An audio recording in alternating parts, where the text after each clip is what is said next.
One of the criticisms from the left that has been leveled at President Obama's new Supreme Court nominee, Elena Kagan, is that she's not as liberal as the justice she'd be replacing, John Paul Stevens, that her ascendance to the court would therefore have the effect of moving the court to the right.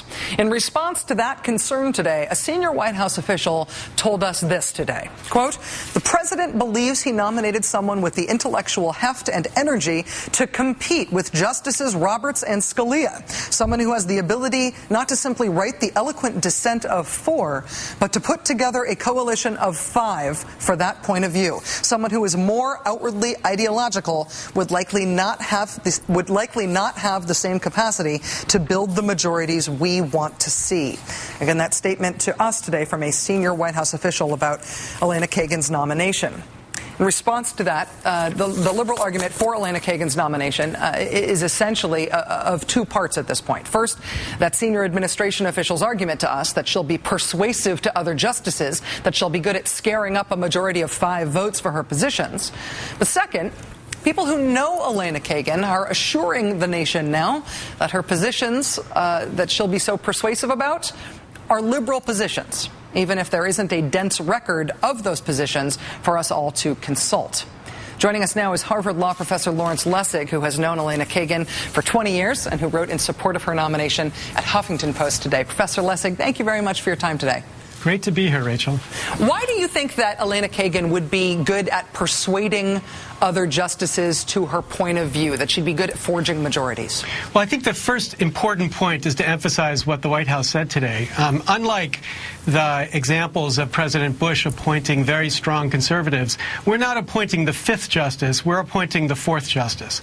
And what that means is this justice has got to have the capacity to persuade the other side, to pull them onto the side of progressive causes. Now, I and many others, everybody I think who has watched Elena work over the past 20 years, have seen this power more than any other right in the center of what she can do. And that's because she has an enormously powerful intellect and integrity, as well as the ability to express a strength and respect for the other side. I was at the Harvard Law School until 2000 when I left to go to Stanford, and she persuaded me to come back, and the place I came back to was a radically different institution. And I asked what had happened in the prior 9 years, and the answer was Elena Kagan. And that is, I think, a measure of her capacity, which I've seen again and again in contexts where I've seen her engage with people she disagrees with. Part of the lack of an overt record that some people have expressed concerns about, particularly from the left, is about the fact that Ms. Kagan hasn't chosen to be a real legal activist against some of the more gymnastic constitutional exercises of the Bush years, to put it charitably. She didn't do that while she was dean at Harvard. Could she have done that? Should she have done that? Well, I think first we need to put this in context. You know, I love Glenn Greenwald. I repeat Glenn Greenwald's words all the time when I give lectures as an activist legal scholar. But the hyperbole in what Glenn is saying here is really something we have to check. He said right at the top of your show that there's a complete blank slate here, that every single substantial legal question she has left unanswered. That is just absurd. She has written 3 extraordinary important pieces mapping out a theory of the First Amendment. That was the first work that she did as a scholar at the University of Chicago.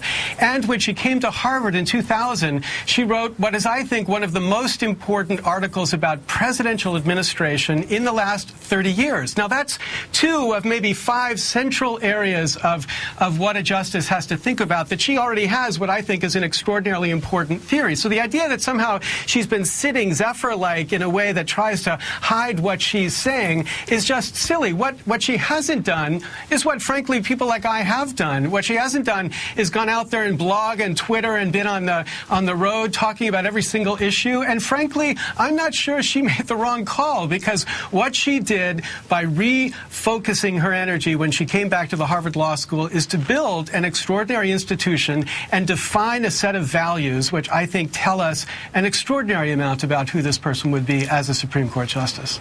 Both the issue of the I guess the sparseness, or as the case you make, the lack of sparseness of her record. That's one issue. Also, people have been debating what is in her record. One specific criticism that has been made of Ms. Kagan that I just discussed with Glenn concerns her discussion with Senator Lindsey Graham during her confirmation for Solicitor General. She essentially agreed with him about the government's power to indefinitely detain people without trial, no matter where in the world they were arrested. Is that a cause of concern to you? Do you feel like that's been misinterpreted?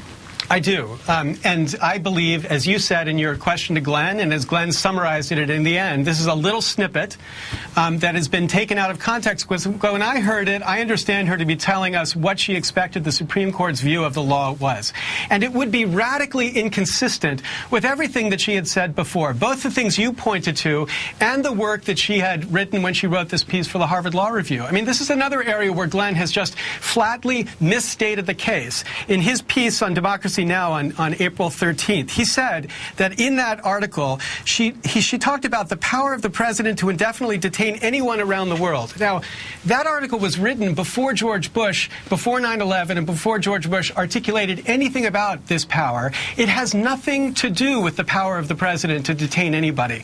The power of the unitary executive that George Bush articulated, this kind of uber power of unitary executive, was nowhere even hinted at in Elena's article. Yet Glenn has repeatedly asserted that she is George Bush, and that is just flatly wrong. What she said before Lindsey Graham was, in my understanding, a characterization of her understanding of the law. She was not, as a Solicitor General, telling the world how she wants to change the law. That's not her job. Her job is to show that she can advance the interests of the government as the government sees it, both the president and Congress, and I think she's done that job extraordinarily well.